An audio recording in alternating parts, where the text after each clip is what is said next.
Olá, boa noite, mais um webinar aqui pela Cria Brasilis. Hoje o nosso convidado é o professor Roberto Maia. O professor Roberto Maia, ele tem trabalhado há 30 anos, pelo menos, como empreendedor, né, na área de tecnologia da informação, foi professor na USP, também em ciências da computação, onde ele terminou o mestrado dele, e ele tem trabalhado em algumas entidades com trabalhos voluntários. Hoje ele vai conversar com a gente um pouquinho sobre a criatividade, inovação, tecnologia da informação, e vai falar um pouco para a gente, contextualizando do que está acontecendo hoje, das fake news, e isso, tá bem? Professor Roberto, seja bem-vindo. Muito obrigado, boa noite, Eliana, boa noite a todos que nos assistem. É um prazer estar aqui para a gente conversar um pouquinho. Fique à vontade. Ok. Vamos então começar aqui mostrando alguns slides. Eu queria, em primeiro lugar, aqui justificar por que estou aqui, agradecer primeiro o convite da Cria Brasilis, a Associação Brasileira de Criatividade e Inovação, um colega nosso da ACESP, a entidade empresarial que você citou na abertura, é também membro da Cria Brasilis, e esse artigo que eu escrevi para o portal IT Fórum, do qual eu sou colunista também já há mais de 20 anos, ele chamou a atenção dele e foi a motivação aí, então, para que eu fosse convidado a participar aqui hoje, falando aqui sobre alguns dos problemas do mundo digital que nós estamos vivenciando nesse momento aí de pandemia. Eu usei essa frase aqui da boiada como título desse artigo, porque, de fato, nós estamos com o foco como sociedade totalmente em cima da pandemia do coronavírus, e, enquanto isso, a boiada está passando.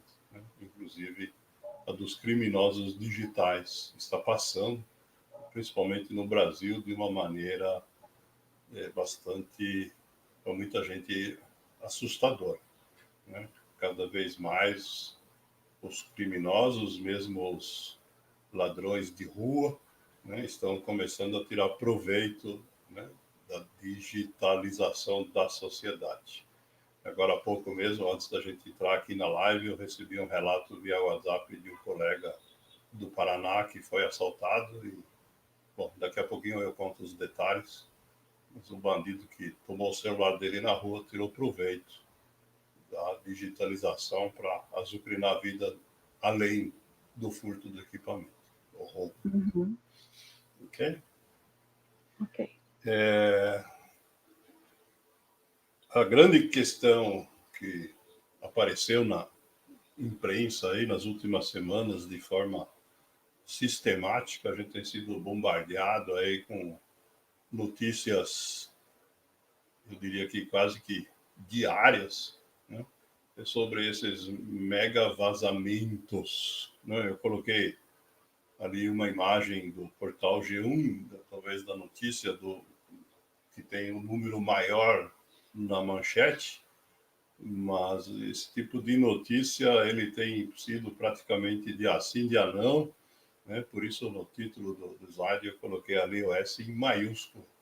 A quantidade de notícias que a gente tem a respeito desse tipo de crime, ela vem aumentando. Agora, infelizmente, isso é uma coisa que qualquer elemento envolvido em qualquer tipo de investigação policial sabe, Para cada crime que a gente tem conhecimento, existem inúmeros outros sobre os quais a gente não tem nenhuma informação. Então, provavelmente, a conclusão que a gente tira disso, é que a quantidade de informação que está em poder dos criminosos é muitíssimo maior do que a gente imagina. Esse caso específico, nós podemos comentar daqui a pouco, já envolveu aí uma quantidade de informação inacreditável para a maioria das pessoas, assustou muita gente. mas infelizmente a gente não viu uma resposta à altura do que de fato deveríamos ter para que isso pudesse operar adequadamente. Bem,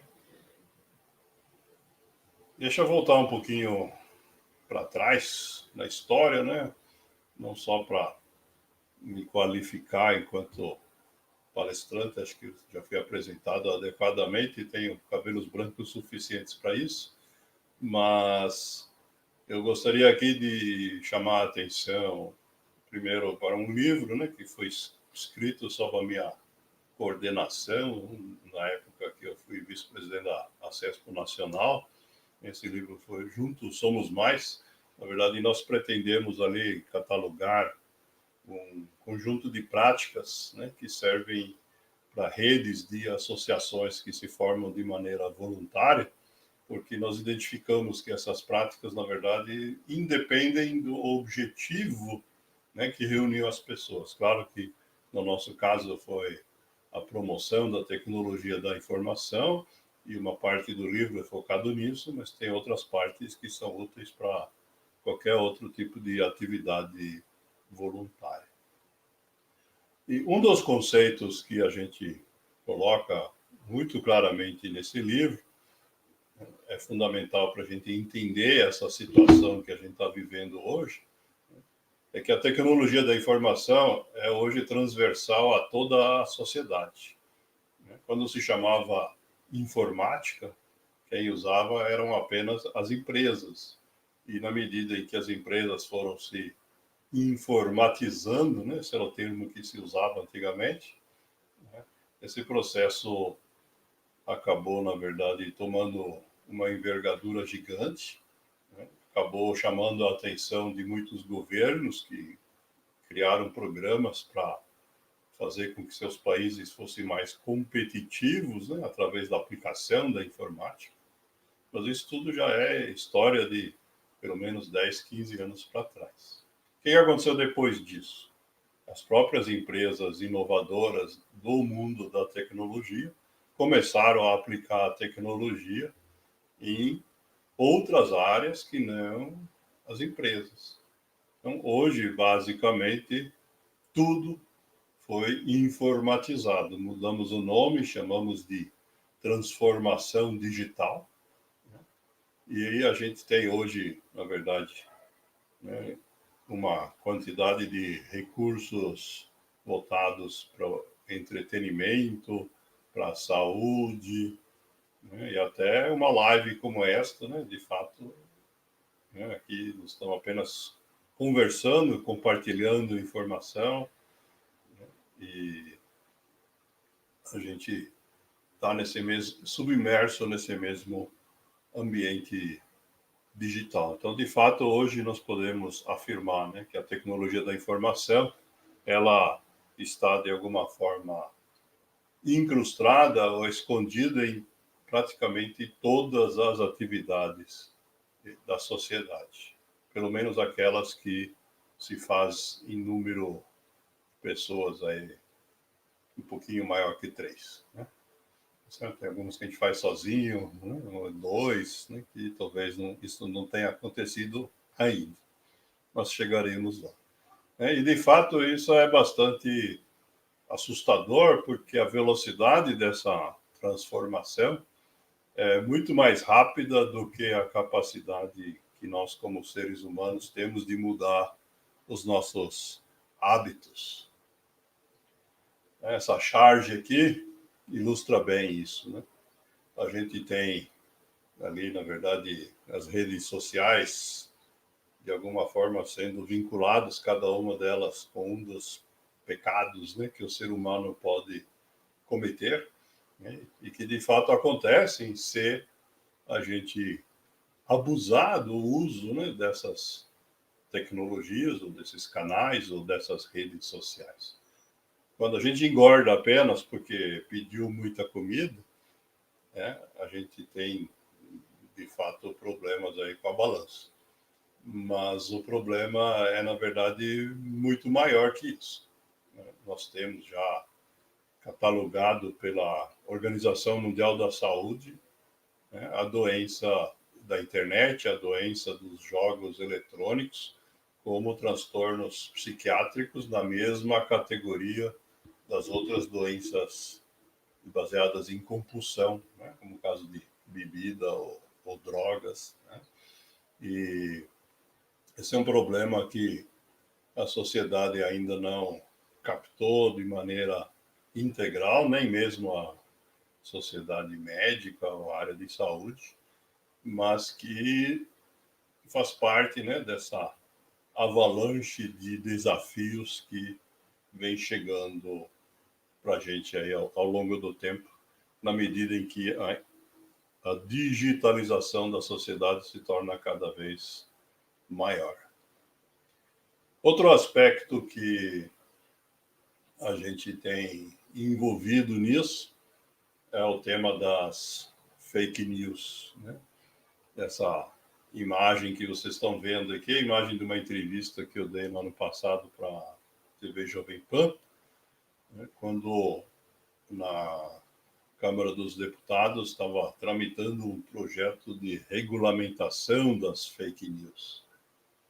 E como entidade do setor de tecnologia, né, a gente se manifestou de forma resumida contrário a isso. De fato, conseguimos, né, que o projeto não fosse para frente, porque fizemos ruído suficiente para que a verdadeira intenção, né, acabasse sendo inútil tocar o projeto para frente. E quando fala que a verdadeira intenção, né, a gente precisa entender por que esse fenômeno de fake news está acontecendo. Tá certo? A gente tem, na verdade, o uso da mentira como uma técnica de publicidade empresarial ou como propaganda de aparatos de governo. Isso não é novidade, né? Se a gente pensar no nazismo, no stalinismo, né? Esse tipo de tratamento baseado na mentira dos adversários, né, dos regimes, ele já era praticado. A questão que mudou é que essa prática ela passou a ser muito mais barata e acessível a um número muito maior de indivíduos, mesmo sem se apossar totalmente do aparato do Estado, e, ao mesmo tempo, a capacidade de disseminação, né, das informações falsas, né, graças a essa ampla disponibilidade da tecnologia na mão de todo mundo, também passou a ser muito mais rápida, né?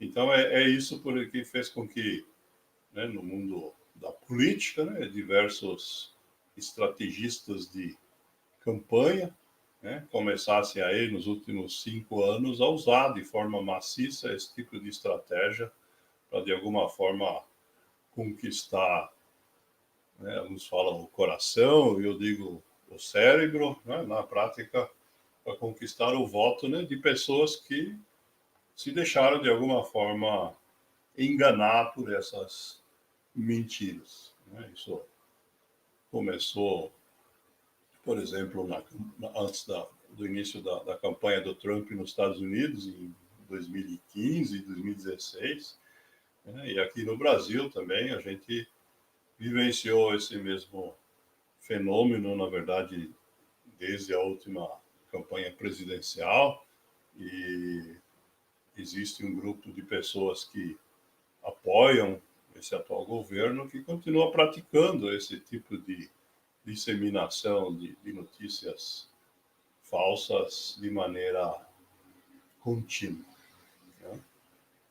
Em relação, por exemplo, à própria pandemia, né? Toda semana a gente tem manifestações que vão de desencontro às práticas não só da ciência, como dizem os médicos, mas da prática de quase todos os países do mundo e os resultados que eles já obtiveram, né? De fato, na questão sanitária, a gente está bem atrasado aí na evolução em relação aos outros países. E, de fato, Solange, obrigado pela presença. É muito triste ver que a grande maioria das pessoas age como se nada estivesse acontecendo. Esse processo, então, ele não vem sendo usado só no mundo da política, né? Nós temos também, já há muitos anos, uma série de criminosos que se especializaram em criar os chamados golpes eletrônicos, né? Então, nós temos aqui alguns exemplos de, por exemplo, aqui à esquerda, né? Nós temos a tela inicial de um curso à distância que foi montado pela Polícia Civil do Estado de Minas Gerais. Eu tive a oportunidade de participar, né, que se chama de crimes cibernéticos, os principais riscos e técnicas básicas de prevenção. A quantidade de crimes que acontecem é tão grande que a própria polícia, no intuito de alguma forma ajudar a educar a população, desenvolveu esse treinamento e disponibiliza gratuitamente. Infelizmente, né, os orçamentos públicos são limitados, então o número de alunos a cada edição desse curso é limitado, né?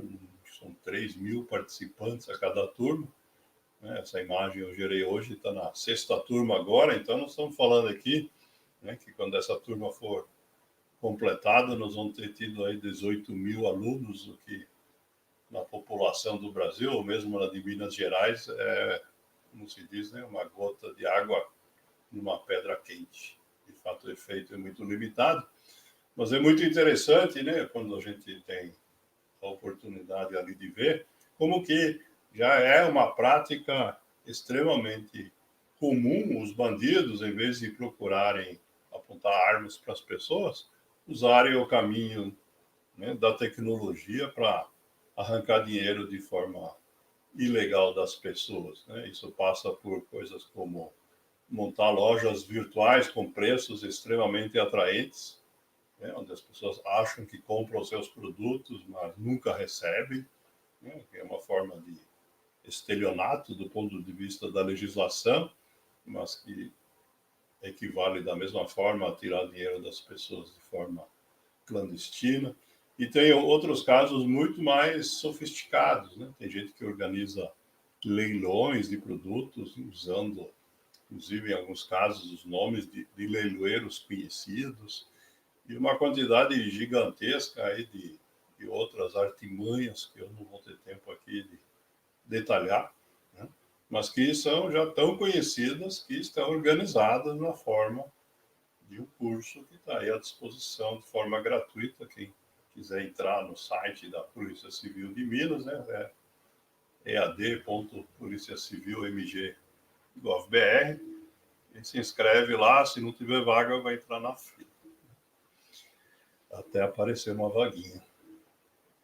A figura da direita é uma figura que eu não consegui confirmar a autenticidade dela, mas que é um exemplo de tipo de informação que tem circulado também pelas redes sociais e principalmente pelo WhatsApp.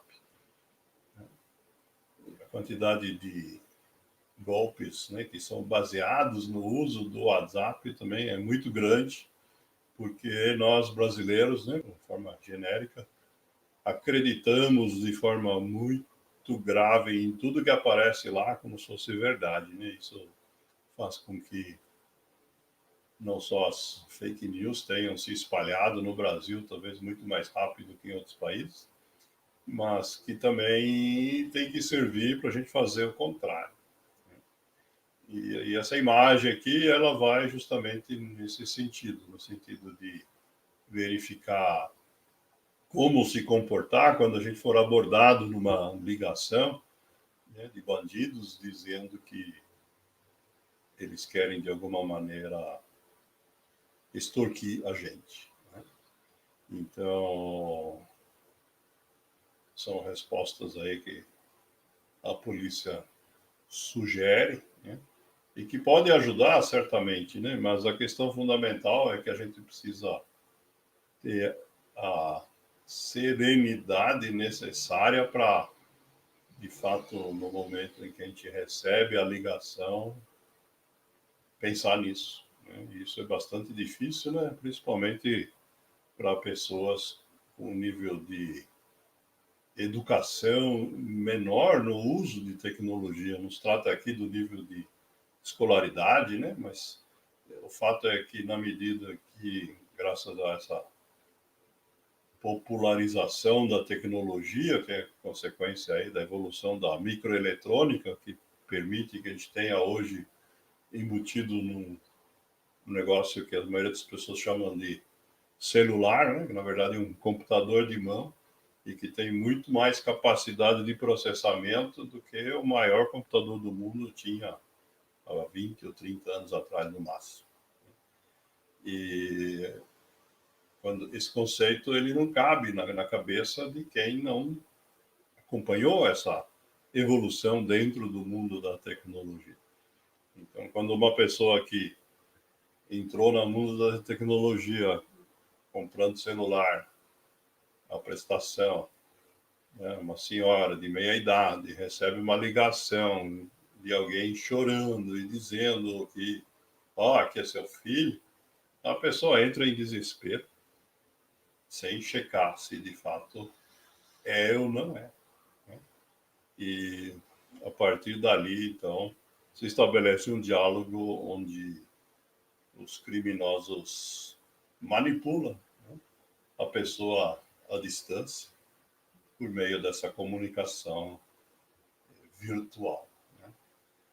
Esse tipo de golpes, né, ele é chamado aí, como golpes baseados em engenharia social, que é um belo nome, na verdade, para descrever qualquer situação onde quem se comunica do outro lado, na verdade, está contando alguma coisa que não é verdadeira. É diferente da fake news, porque ele está se dando ao trabalho de contar isso para as pessoas uma a uma, mas ele faz esse esforço adicional porque ele espera, de fato, ter um proveito imediato em dinheiro. A quantidade de pessoas que já tiveram, com base nesse tipo de estratégias, né, seu WhatsApp clonado no Brasil, a gente não sabe, porque nós não temos estatísticas precisas, mas baseado nas amostragens aí de algumas divisões da polícia, conforme a empresa de consultoria que você fizer essa pergunta, esse número está hoje entre 3 e 30 milhões de pessoas. Ou seja, estamos falando aí numa média aí de ordem de grandeza, 10 milhões de pessoas que já passaram por isso, que é algo assim como 5% da população. Né? Isso significa provavelmente que, né, assim como você conhece hoje alguém que já sofreu com a doença do coronavírus, você também conhece alguém que já teve o WhatsApp clonado. Infelizmente, é essa realidade que a gente vive em nosso país em relação a isso. Voltando na questão inicial dos vazamentos aí de dados, né? Eu disse no começo que esses dados que a gente descobre que estão na mão dos bandidos provavelmente são apenas uma pequena amostra, né, do total de dados que estão em poder deles. E isso vai ter consequências que a gente começando a ver os primeiros movimentos da criminalidade neste momento. Esse vazamento aí, que foi maior do que o número de habitantes, porque incluía dados, inclusive, de pessoas falecidas, ele foi, na verdade, descoberto por pesquisadores aí na área de segurança da informação, né, que trabalham naquilo que se chama da Deep Web, ou alguns chamam de Dark Web, que na verdade nada mais é do que um sistema de servidores web na internet que tem um sistema de criptografia que só funciona com um determinado tipo de navegadores que entendem essa criptografia. Mas esses navegadores estão disponíveis também para quem quiser fazer download, assim como esses que a gente está acostumado a usar. Então, de fato, é muito fácil a gente acessar isso se a gente quiser. Por outro lado, né, a maioria das pessoas nunca faz isso, muitos, mesmo que trabalham na área de tecnologia, nunca ouviram falar desses navegadores, digamos assim, da internet clandestina. E nessa internet clandestina, obviamente, a criminalidade ela se esconde. Então, você tem desde sites que oferecem venda de produtos ilegais, como armas, drogas ou remédios proibidos.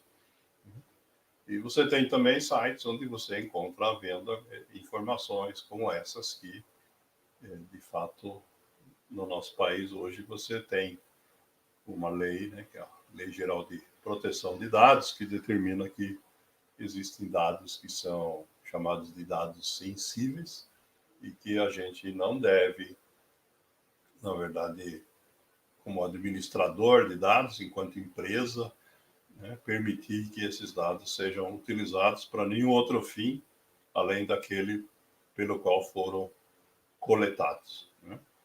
A grande questão aqui, que eu acho que para a maioria das pessoas que não é da área diretamente, não fica claro, e é o que vai, de fato, assim que a bandidagem aprender a fazer, criar novos tipos de crimes, né? É que no mundo da informação, né, eu brinco isso desde a época que eu era professor, né? Quando a gente trabalha com a matemática pura, 1 mais 1 é 2. Mas quando o que a gente está trabalhando é informação, 1 mais 1 é maior ou igual a 2. Por quê? Porque cada vez que eu tenho uma informação, seja ela obtida de forma legal ou ilegal, né? E eu tenho uma segunda que contém alguma pecinha ali que me permite conectar as duas, eu consigo derivar uma terceira.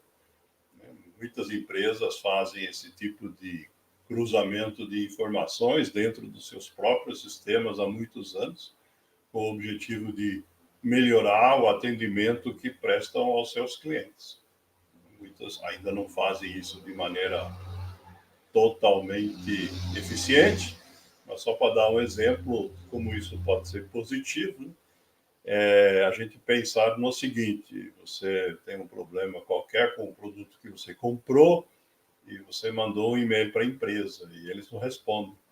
Aí, quando você ligar no atendimento, seria muito bom se o atendente já tivesse acesso a esse e-mail, e você não tivesse que contar essa história de novo, né? E se ele falar para você que, olha, quem cuida desse tipo de problema é um outro departamento, essa mesma informação você não precisasse contar mais uma vez no atendimento.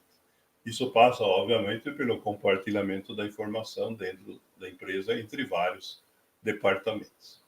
E essas técnicas, então, obviamente, vão permitir saber quem é o cliente que mais reclama, quem é o que mais compra, o que mais consome no serviço de atendimento.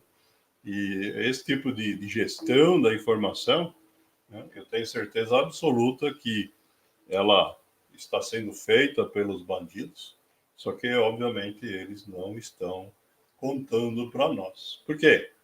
Né? Como em qualquer venda de qualquer produto de informação, né? Deter o conhecimento, de fato, é uma vantagem competitiva.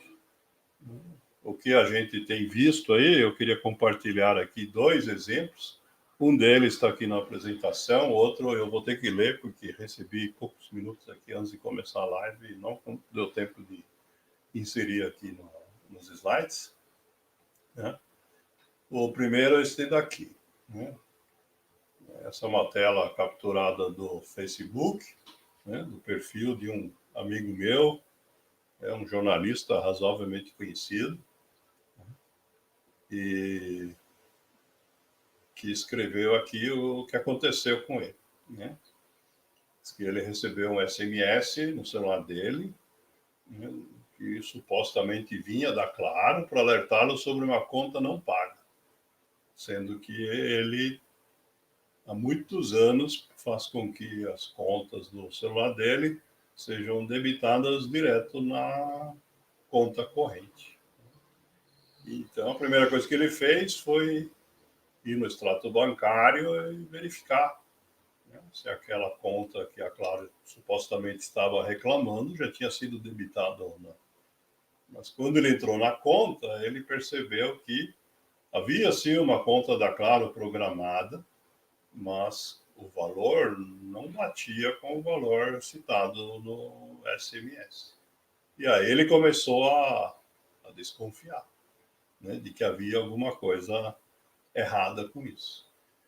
Na sequência, ele recebeu mais ligações dizendo que ele estava sendo processado por não ter pago essa conta, né? E aí ele acabou, na verdade, optando aí por consultar um advogado e colocou essa história na mão do advogado dele e acabou com isso, na verdade, perdendo um dia inteiro de trabalho. Mas eu trouxe esse exemplo, né, porque ele é um exemplo de como que essas informações privilegiadas ou sensíveis que já estão na mão dos bandidos permitem a eles, então, montar golpes que a gente nem está imaginando ainda. No caso aqui, o que esse grupo aí de criminosos fez foi, primeiro, ter a informação de que ele era cliente da Claro, sabiam, né, desse fato, sabiam do número do celular dele, né, e começaram um trabalho de achaque virtual, né, uma engenharia social no nível de sofisticação, por ter acesso a essas informações que a gente nunca teria imaginado que nós fôssemos passar, né?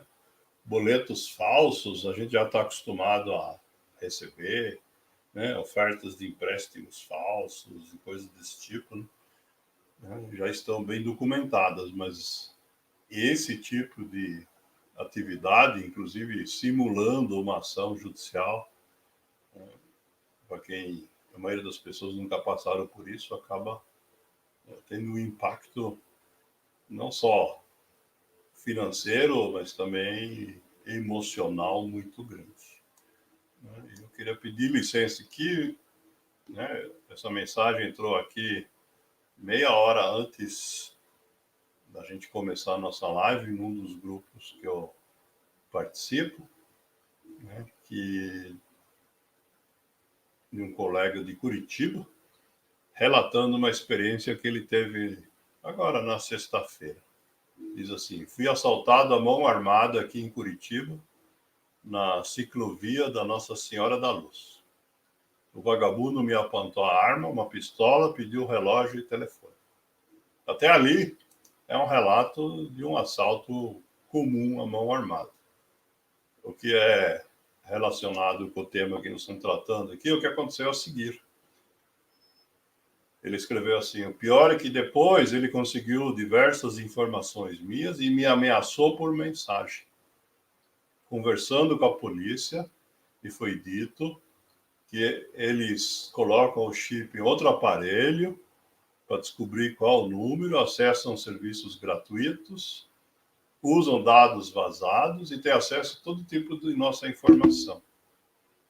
Então, o que ele sugere aqui, né, que além de tomar os devidos cuidados aí, que a gente volte até aquela prática de que a gente tinha, né, quando o celular era recurso extremamente caro, né, da gente colocar a senha, o PIN, no chip, para que se ele mudar de aparelho, ele não funcione, né, a não ser que a pessoa acerte essa senha.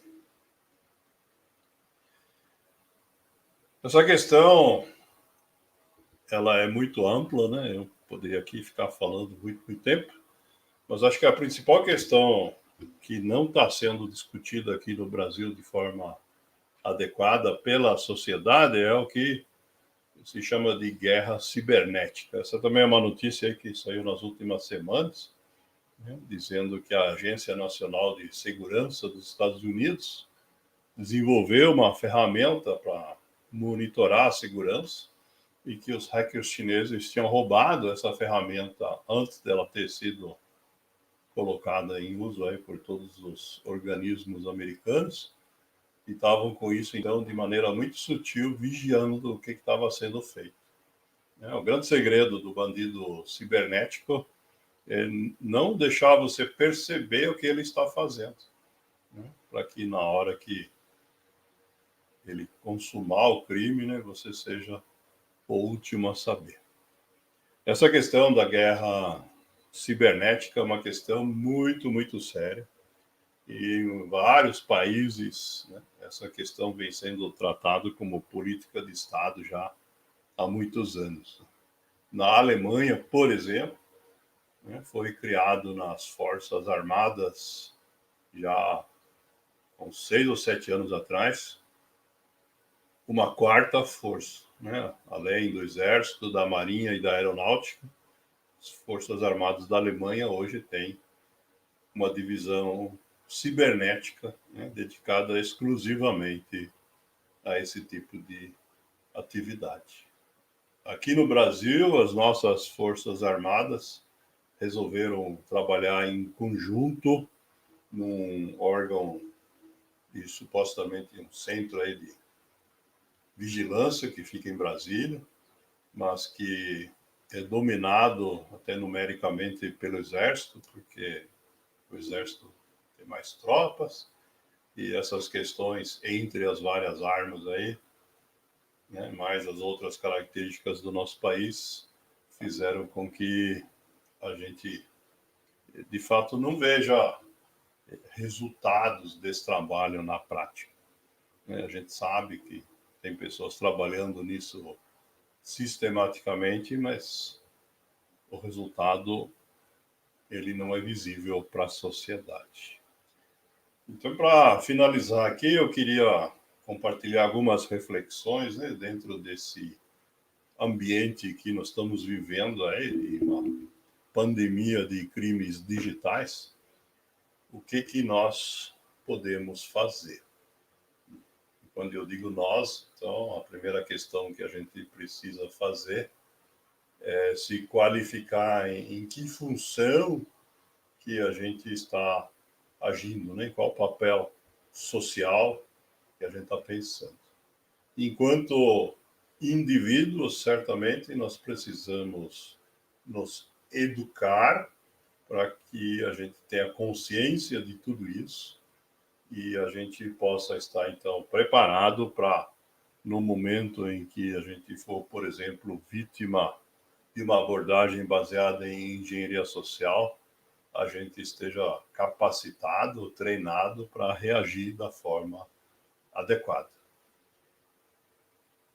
O segundo caso aqui é o caso, pensando aqui como profissional da área de tecnologia, né, que é gestor de um processo que envolve a identificação de pessoas.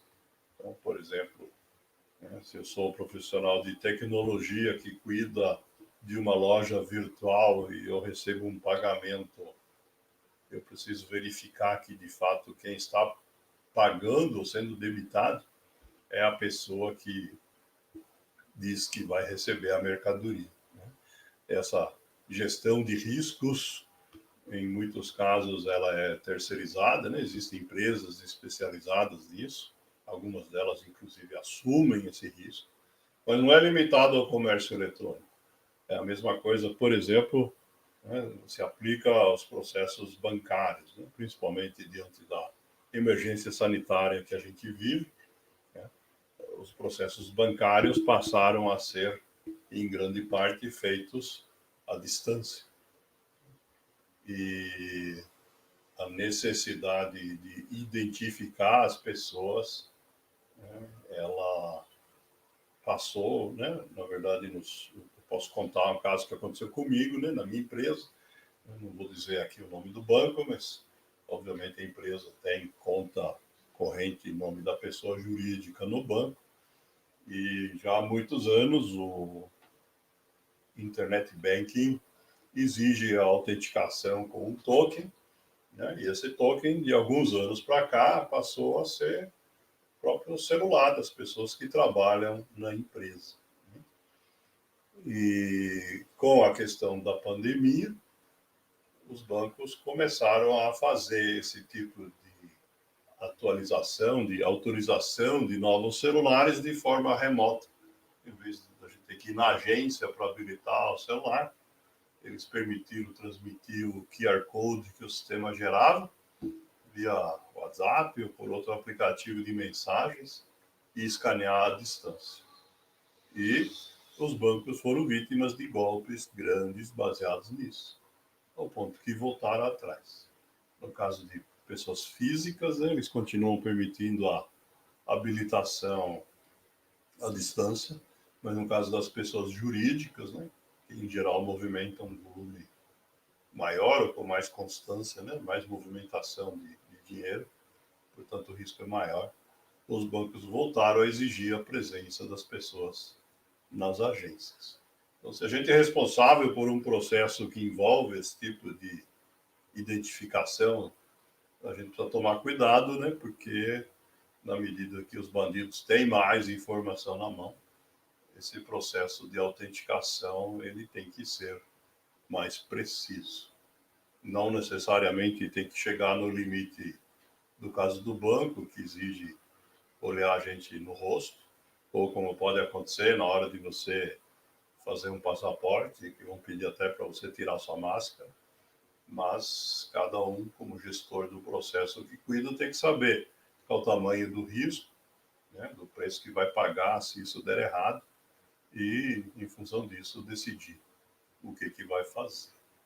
Ao mesmo tempo, todo problema, ele sempre representa uma oportunidade. Então, no mundo aí das startups que estão em busca aí de oportunidades de inovação, certamente a existência desse problema deve ser visto como uma gigantesca oportunidade.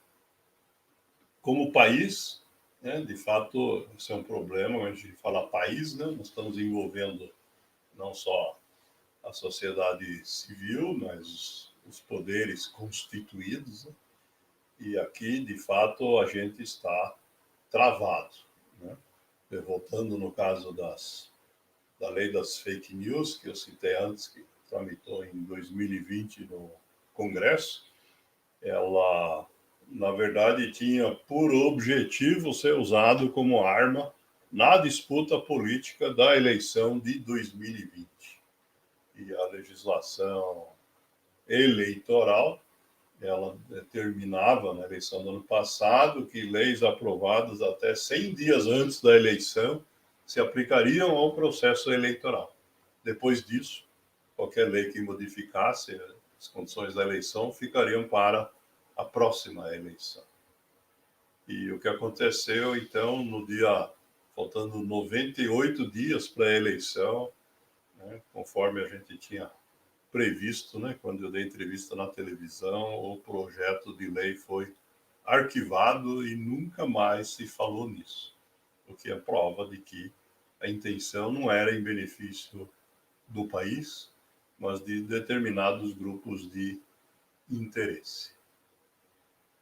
A última questão que eu queria colocar aqui, né, é o que a gente pode fazer como sociedade, né? E aí, eu acho que uma das coisas que nós podemos fazer é justamente esse tipo de atividade que nós estamos aqui, né, para a gente colocar essas questões de forma aberta, transparente, colocar essa informação à disposição da sociedade e colaborar entre as diversas associações e organizações da sociedade civil organizada, para que a gente possa usar todos esses recursos da tecnologia da informação também em benefício da gente mesmo, né? Nós não devemos ficar paralisados diante desse quadro todo, nem ficar esperando que o mundo da política acorde para isso e resolva a questão, né?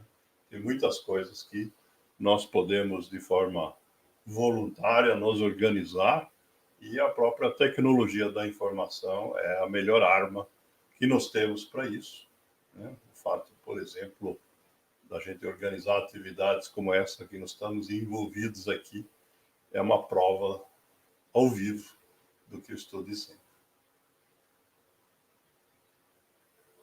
Com isso, então, agradeço aqui pela oportunidade dessa gigantesca introdução e fico à disposição para comentários, perguntas ou reclamações, né? Felizmente, nesse ambiente aqui, eu estou livre de ovos e tomates. Tá certo. Na verdade, chegou uma pergunta, acho que a Solange está querendo falar contigo agora, e tem uma outra, não sei se você consegue ver, da Solange. Sim. A Solange pergunta: a sociedade civil organizada, por meio de associações, pode fazer uma corrente dos erros que possam estar ocorrendo. Sim, seria Como interessante se está você pudesse acontecendo colocar com a o questão na tela. negacionismo. Sim? Obrigado. Assim todo mundo pode ler enquanto eu vou respondendo, né? De fato, essa afirmação faz parte do pós-fácil daquele livro Juntos Somos Mais, que eu mostrei aí no começo da minha apresentação. Lá a gente fez, na verdade, uma previsão, né, do que vai acontecer no mundo, né, como parte desse processo de digitalização da sociedade, né, e passa justamente, né, por essa corrente forte aqui que a Solange está citando na observação dela, né? A história, né, nos mostra que nos últimos 200, 300 anos, os estados nacionais vêm sistematicamente perdendo importância. A lista das 500 maiores empresas da Forbes no mundo mostra que hoje a maioria dos países do planeta não tem importância econômica suficiente para estar nessa lista, né? Tem, né, tamanho tão pequeno que são menores do que, né, a última empresa dessa lista. E esse processo ele vai continuar, né? Esse processo é lento, né? Leva séculos, mas justamente essa formação de correntes entre associações que têm aí questões em comum, né, é que vai modificar o mundo, né? No próprio mundo da tecnologia da informação, a gente já vivencia isso há pelo menos 15 anos, né, com a formação de federações internacionais de entidades e de associações. E a mesma coisa deveria estar sendo feita de maneira mais sistemática, né?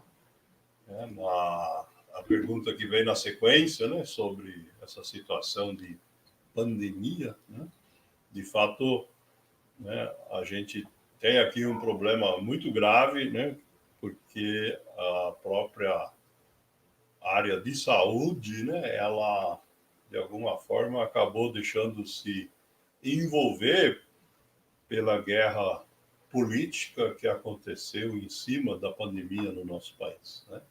Ao ponto que nós não vimos nenhuma manifestação da Associação Médica Brasileira, né, nesse ano aí de pandemia, dizendo claramente o que os médicos recomendam que a sociedade faça, né? Provavelmente porque dentro da própria associação há uma divisão política que impede de chegar num acordo em relação ao teor dessa mensagem. Então, de fato, né, aqui no nosso país, né, a gente tem, como se diz, né, de alguma forma, nós viramos reféns dessa situação, né, porque, combinando com o comentário anterior, a única atribuição que a sociedade civil ainda não conquistou é a possibilidade de emissão de passaportes, porque se você for nascido numa ilha chamada Kiribati, que provavelmente muitas pessoas sequer ouviram falar na vida, né? Tem menos habitantes, provavelmente, que aqui no quarteirão aqui que eu moro, mas tem o direito de emitir passaportes e é membro das Nações Unidas. E nesse cenário de pandemia, com as fronteiras fechadas, a gente, mesmo tendo o passaporte, não consegue viajar, né? Então, de alguma forma, nós estamos presos, né? E a condução da pandemia no nosso país, infelizmente, se a gente avalia aí os números da maneira correta, a gente pode ver que é um desastre total, né? Tá certo? Se nós temos hoje aí no mundo, né, o número total de casos, né? A gente participa desse número aí num percentual que é 2 a 3 vezes maior do que a proporção da nossa população em relação à população mundial. Então, a disseminação da doença em nosso país se deu de forma muito maior do que a média mundial. Em relação a mortes, então, é pior ainda essa diferença. E a prova maior do que eu estou dizendo, né, que a sociedade de alguma forma está anestesiada, né? Teve vários comentaristas aí políticos, né, que ao longo da pandemia disseram, né, quando tiver 100 mortes por dia, as pessoas vão se rebelar, né? E quando chegou em 100 e nada aconteceu, refizeram suas apostas em 500 e depois em 1000, e agora estão percebendo que não adianta, né? As pessoas estão de alguma forma anestesiadas, tá certo? A Solange está comentando aqui que houve um manifesto ontem, né, das associações médicas sobre o uso, necessidade do uso de máscara. De fato,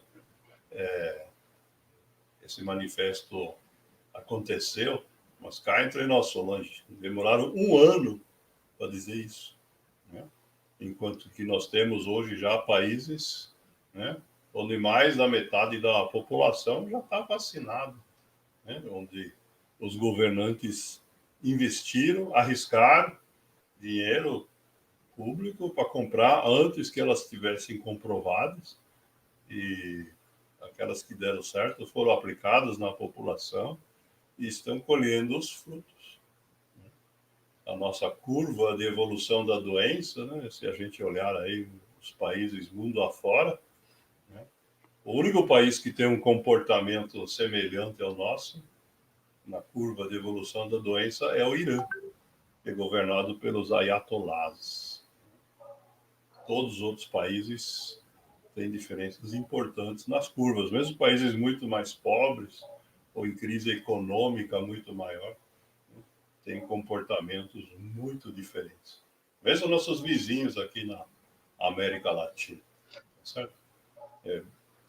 Infelizmente, eu tenho que fazer essa previsão. É bem provável que daqui a um ano e meio, a gente comece a fazer excursões clandestinas aqui para os países vizinhos para tomar vacina, né? Porque lá eles vão ter completado seus programas e a gente aqui ainda vai ter muita gente sem acesso.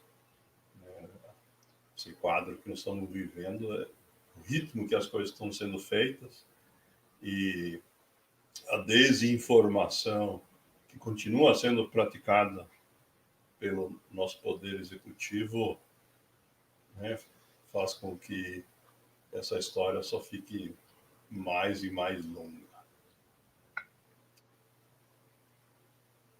A próxima pergunta é sobre a saída pela educação. Sim, a educação é o que muda a realidade de qualquer país. E essa realidade pode ser mudada, só que esse é um processo lento, né? Quando eu tinha que comparar o nosso país com outros, né, que fizeram uso disso, acho que talvez o melhor exemplo que me ocorre aqui é a gente comparar com a Coreia do Sul, né? Na época do milagre econômico, o PIB per capita no Brasil, que era muito menor do que ele é hoje, ele era 10 vezes maior do que o PIB per capita na Coreia do Sul, que era um país extremamente pobre. Hoje, o PIB per capita na Coreia do Sul é 10 vezes maior que o brasileiro. Ou seja, eles não cresceram 100 vezes, eles cresceram 100 vezes mais rápido que a gente.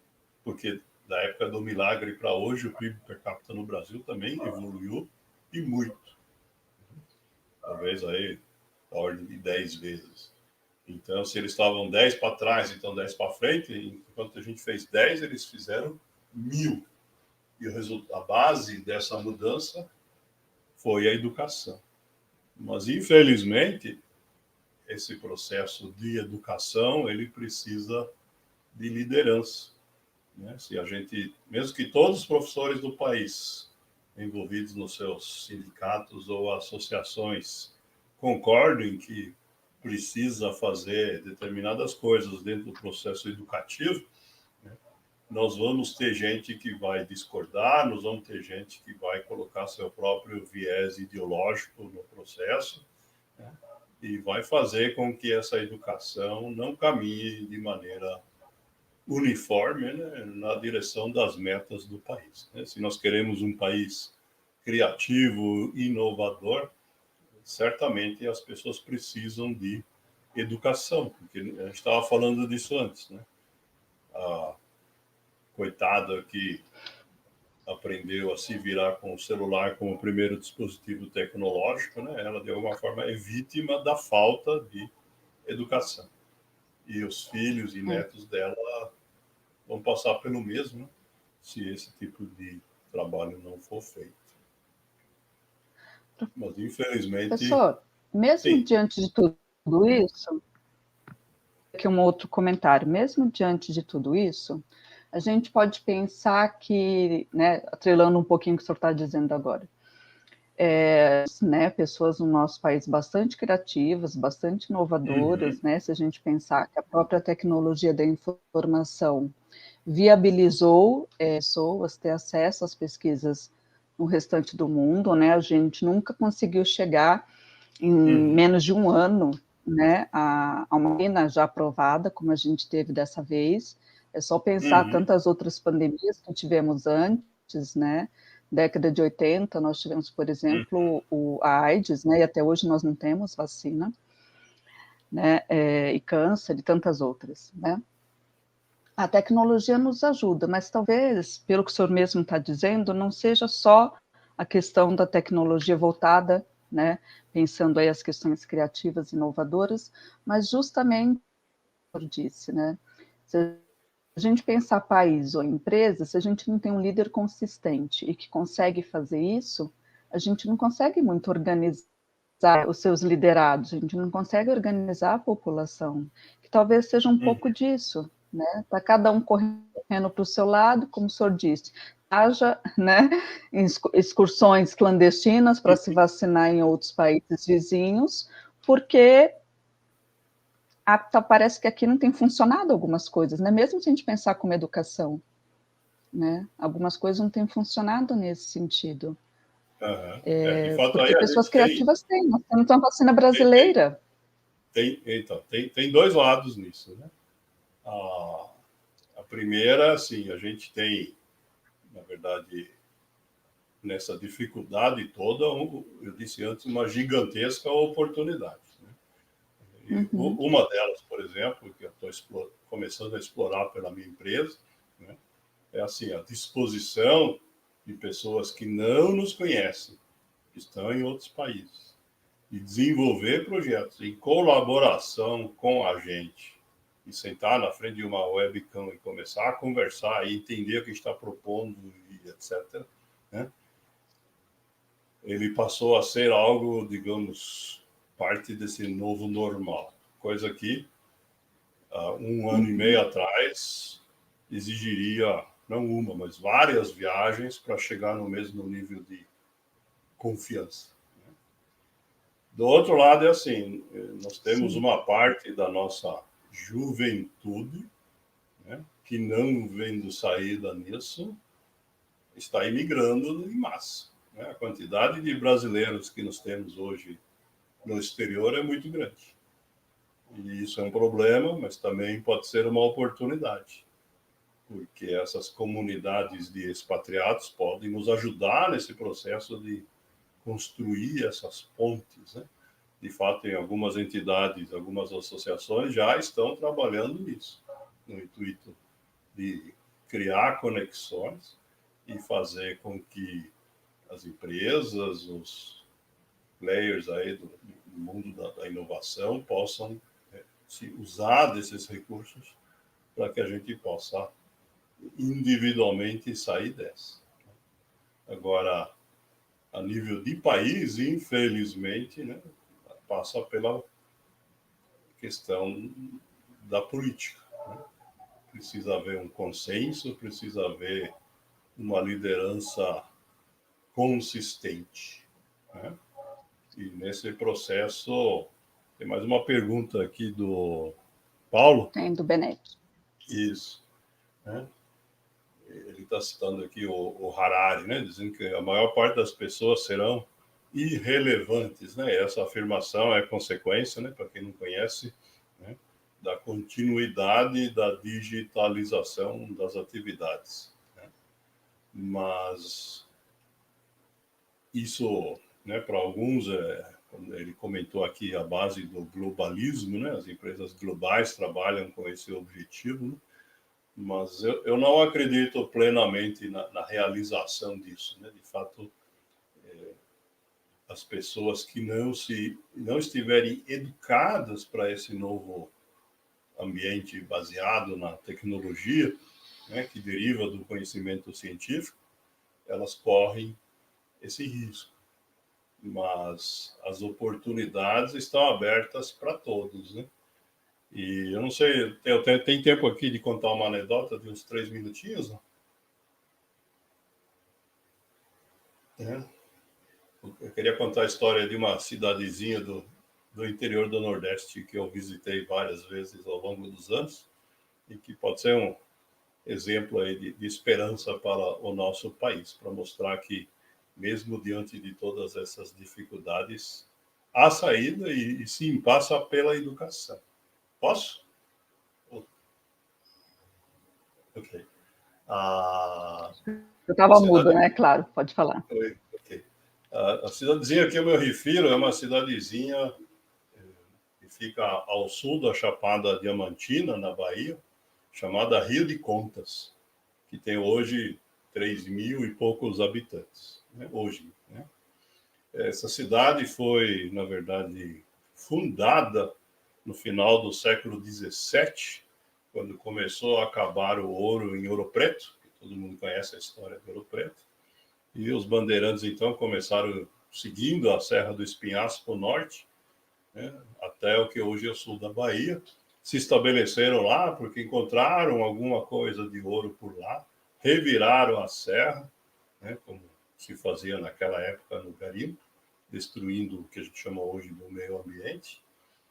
E depois disso a cidade virou praticamente uma cidade fantasma, né, porque ela foi quase que abandonada. A primeira vez que eu estive nessa localidade, deve ter agora mais ou menos uns 30 anos, mais perto de 30 que de 20. Talvez mais um pouco ainda, né? Eu me lembro que nessa época estava passando pela primeira vez na televisão a novela Tieta do Agreste. Então, quem tem idade para se lembrar disso sabe quanto tempo faz, né? Bem, por uma questão que eu não vou contar aqui os detalhes, né?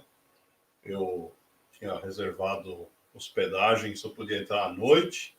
Fui passear numa cachoeira lá na serra e acabei oferecendo ajuda para uma pessoa que estava com o carro quebrado para voltar para a cidade, né? Que eu tinha os equipamentos. E para minha sorte, o azar, né? Essa pessoa era justamente o mecânico da cidade. Então eu cheguei em Rio de Contas, rebocando, né, o carro do mecânico da cidade. Resultado, no dia seguinte eu fui chamado pelo prefeito. O prefeito era chamado por todos de coronel e ele administrava a cidade no bar do lado da prefeitura, falando com todo mundo, tudo ele tinha que saber, né? Por isso ele me chamou. E ele era meio que o dono da cidade. Muito bem. Eu voltei nesse mesmo lugar no começo desse século, 2004, 2005, né, com a evolução do ecoturismo, né, já havia pousadas, né, voltadas para o turismo, e, de fato, o coronel não era mais prefeito. Ele, naquela época, era dono de uma das empresas que fazia passeios na serra, com jipes na cidade, né? Ele tinha comprado vários jipes. E ele tinha uma loja, que era a única loja da cidade que vendia artesanato local. Alguns edifícios históricos, tem uma igreja lá feita de pedra, muito, muito interessante a arquitetura, a construção dos escravos, começou a ser reconstruída, né? E a situação já tinha mudado bastante. Mas a maior surpresa foi quando eu passei de novo, quase 8 anos depois. Minha memória é boa, né? Vocês já perceberam, né? 8 anos depois, eu passei de novo na cidade, só de passagem, sem intenção de dormir. E o primeiro lugar que eu parei, obviamente, na Praça Central. Entrei na loja do coronel, tinha um jipe na porta, estava totalmente assim, em condições. Dava para ver, né, que não tinha manutenção, né? E a loja estava quase vazia. E aí eu perguntei, né, não tem mais artesanato? E aí ele disse assim, ó, é que quem faz artesanato aqui são os velhos estão morrendo e o pessoal novo não quer saber de fazer artesanato. Ah, tá bom. Aí aconteceu que lá, não sei se é uma cidadezinha com uma história muito interessante, né? Ela tem o terceiro mais antigo teatro de todo o Nordeste, depois do de Fortaleza ou de Salvador. O Teatro São Carlos fica lá na frente de uma praça que é muito grande, ocupa um quarteirão inteiro. E eu nunca tinha conseguido entrar nesse teatro. E aí eu resolvi andar até essa praça para ver se ele estava aberto, né? Porque queria conhecer. Quando eu fui me aproximando da praça, eu vi que mais profundo, né? A cidade chama-se Rio de Contas, porque ela fica justamente ao lado do Rio de Contas, que é o rio que nasce no Pico das Almas, né? Para quem se lembra das aulas de geografia, é o ponto culminante do Nordeste, né? E aí, quando está chegando na praça, eu vi que na direção do rio tinha uns telhados, que eu não me lembrava de existir, mas uns telhados assim bem feitos, novos, etc. Eu resolvi ir até lá para ver o que tinha. E vou resumir a história aqui, mas aconteceu o seguinte, né?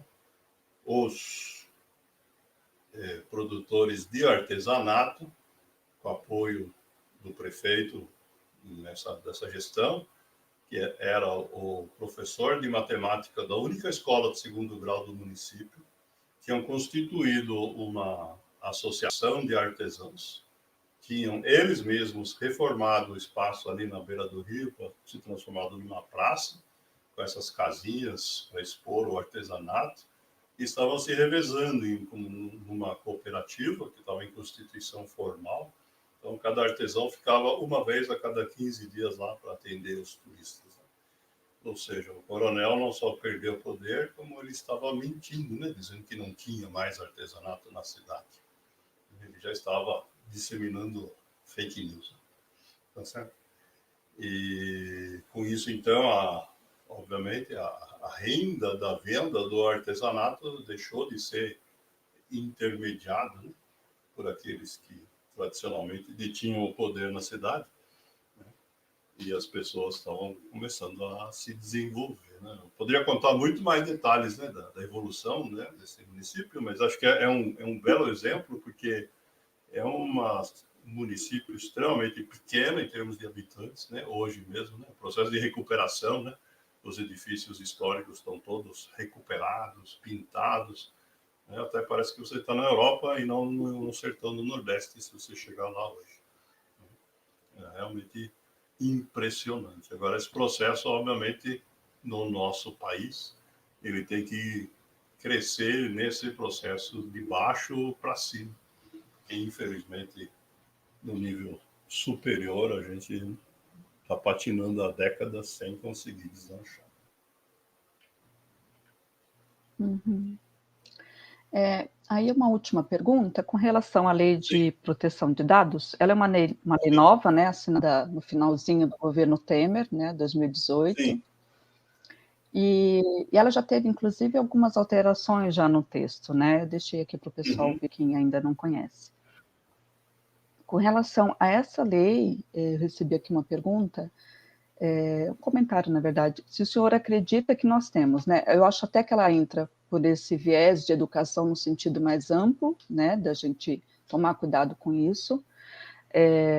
Teve até, não lembro agora qual país, que teve uma rede que atendia vários pacientes na psicologia, inclusive, que tiveram todos os dados, todos os prontuários vazados, isso foi gravíssimo, né? A gente tem uma questão de código de ética, de sigilo profissional. Se o senhor vê com a Lei de Proteção de Dados, Lei Geral de Proteção de Dados, uma melhora a curto prazo, né, com relação a todos os dados que passa pelas grandes empresas, principalmente. Uhum. De fato, é assim, as grandes empresas, elas vêm se preocupando, né, com essa questão da Lei Geral de Proteção de Dados, apesar das mudanças, né?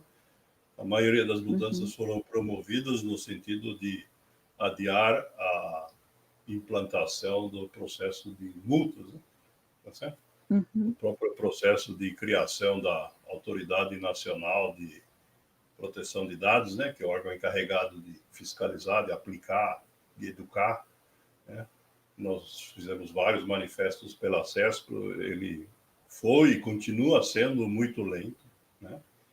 A lei tem muitas coisas boas, mas ela também tem muitos pontos que precisam ser regulamentados, né? O Poder Executivo delegou essa regulamentação para a ANPD por decreto, mas a quantidade de pontos a serem debatidos sobre como isso vai funcionar ainda é muito grande. Então, o próprio calendário, por exemplo, de atividades que foi divulgado há algumas semanas pela ANPD para criar essa regulamentação, eles colocaram como meta nos próximos 2 anos trabalhar com 7 ou 8 pontos de uma lista que, até onde eu sei, né, dos advogados que assessoraram a gente no processo, na época que estava tramitando no Congresso, tem mais de 50. Né? Então, pelo lado legal ali, a gente tem uma morosidade. Do outro lado, é assim, as empresas que precisam, as empresas grandes, né, que precisam mostrar compliance com as leis, estão certamente trabalhando. Mas do outro lado, né, essa questão dos mega vazamentos, né, que mostra que os criminosos não estão nem aí com a LGPD, né? Eles fazem o que eles querem com os dados, tá certo? E eles vão continuar fazendo isso, né, provavelmente de forma crescente, e isso pode gerar um descrédito na população sobre a validade dessa lei. Né? E aí a gente corre o risco, né, que aquela máxima que só brasileiro entende, né? Quando a gente fala no exterior, precisa fazer uma palestra para explicar o que quer dizer, né? Se você tem uma lei, se ela vinga ou não vinga. Né? Tá certo? Porque essa é uma característica da nossa cultura. Né? A gente não tem paralelo com isso em outros países. Né? A proteção de dados em muitos países, né, existe há muitas décadas. Tá certo? É um processo que começou nos anos 70 na Europa e que vem se arrastando aí pelo mundo. E mesmo nos Estados Unidos, né, a gente tem hoje já umas quantas leis estaduais, né, lá é de competência estadual e não federal esse termo, mas já tem muitos estados com leis muito parecidas com a LGPD, né, com a GDPR europeia. E infelizmente, o que vai acontecer com essa lei, nós não temos como prever, não tem a bola de cristal, né? Mas a situação, certamente, tirando as grandes empresas, ela não está confortável. Do outro lado, tem uma quantidade de exigências muito grandes, né? Muito custosas, né? Para empresas pequenas, tá certo? Eu me lembro quando eu estava pela CESPRO, trabalhando na análise, né, das propostas, quando ainda era projeto, né, e nós concluímos nesse processo que até o dono da banca de jornal, né, que tem uma caderneta para anotar as vendas de revistas crédito, né, porque as crianças vão na banca e pegam o gibi e o pai vai lá depois pagar, tá certo? Essa caderneta contém informação sensível, mas como é que você vai fazer para que esse dono da banca, que já trabalha, né, com margens apertadíssimas, né, tenha custos adicionais, né? E esse é só apenas um exemplo, né? Isso vale para todas as micro e pequenas empresas, os microempreendedores individuais, né? E uma das emendas que foi sugerida pela CESP, foi apresentada por um senador de Brasília e acabou fazendo parte da lei, né, é que as micro e pequenas empresas devem ter um tratamento diferenciado, né? Mas a lei não diz como, né? E esse é justamente um dos pontos que agora a NPD abriu uma consulta pública, né, para determinar como, né, e acho que está encerrando hoje à meia-noite a recepção de contribuições para esse ponto, né. Eu sei disso porque a gente continua trabalhando pela CESPRO para colaborar com isso e tem um documento que eu tive a chance de ler ontem à noite de 12 páginas só sobre esse item. Não vou falar sobre isso agora, né? Acho que está chegando aí a hora da gente encaminhar para os finalmente, né, Elaine? Tá.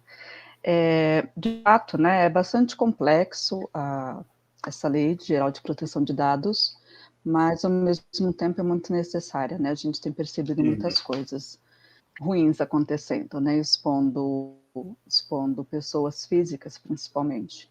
Uhum. A gente está chegando mesmo à nossa final, né? A finalização da nossa live. Tem alguma coisa que o senhor gostaria de dizer antes da gente encerrar? Bom, se você deixar, eu continuo falando aqui até a semana que vem, né? Tem gente reclamando, né? É, Eu gosto de contar causas, né? Muita experiência, muita boa memória, né? Eu costumo brincar com as pessoas, né? Que não me contem aquilo que não querem que eu me lembre, porque se falarem, eu lembro. que bom, né? A Mas eu acho que memória funciona bem. exatamente, apesar da idade, ainda funciona bem, né?